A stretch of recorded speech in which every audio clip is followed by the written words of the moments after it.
Bonjour Olivier. Bonjour Valérie. Pour cette chronique Europe, on va parler de la Convention européenne des droits de l'homme, 75 ans de protection des libertés et des droits fondamentaux à travers l'Europe.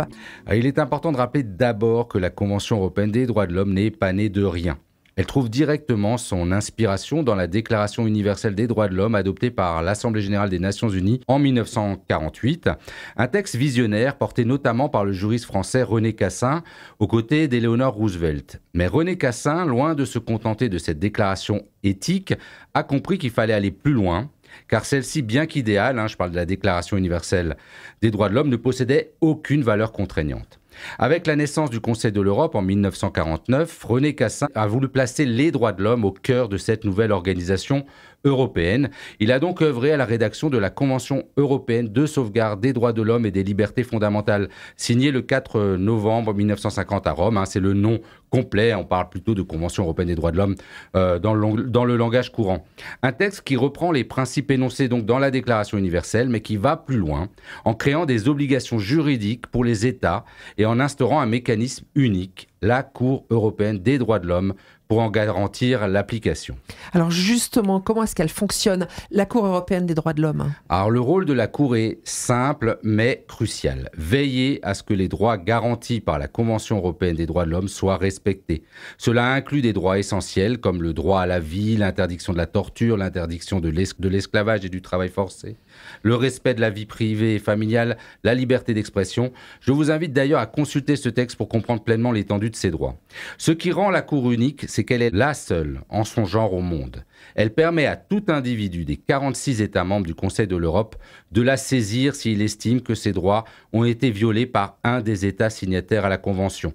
La seule condition, avoir épuisé toutes les voies de recours nationales avant de saisir la Cour. Il faut bien comprendre que c'est l'État qui est mis en cause. Concrètement, quelles sont ces grandes réalisations ? Alors depuis sa création en 1959, on ne l'appelait pas comme ça, mais la Cour européenne des droits de l'homme a rendu plus de 25 000 arrêts. La majorité concerne des violations du droit à un procès équitable, garanti par l'article 6 de la Convention.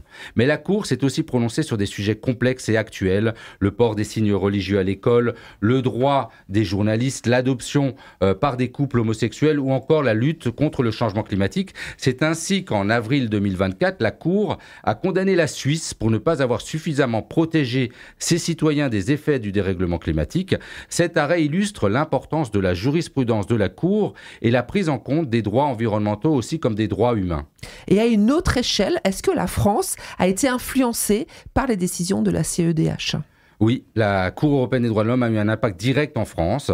Par exemple, ces décisions ont conduit à des réformes de la garde à vue qui ne prévoyaient pas jusqu'en 2011 l'assistance d'un avocat au cours des interrogatoires, avec notamment le risque d'aveu forcé ou de mauvaises conditions de traitement durant cette garde à vue. La Cour a aussi eu un rôle important sur des questions de conditions des détenus et de l'amélioration de leurs conditions de détention. Elle joue donc un rôle crucial dans l'évolution de nos lois et de nos pratiques. Et quelles sont les difficultés que la Cour rencontre aujourd'hui ? Ah oui, la Cour a fait face à des défis. Elle est victime de son succès avec des milliers de requêtes chaque année. Les délais de traitement peuvent être longs. Et l'exécution de ces décisions dépend aussi de la bonne volonté des États. Et certains peuvent rechigner à appliquer des décisions qui leur déplaisent. C'était le cas notamment de la Russie avant son expulsion du Conseil de l'Europe. On se souvient qu'elle avait été condamnée notamment sur des affaires qui mettaient en cause Alexeï Navalny. Il demeure que la CEDH reste un acteur essentiel de la protection des droits humains en Europe. Jean-Paul Costin, l'ancien président français de la Cour, la qualifiait de miracle permanent. Un miracle qui rappelle que les droits fondamentaux ne sont jamais acquis définitivement et qu'ils doivent être défendus et renforcés jour après jour. Merci Olivier pour cette chronique Europe.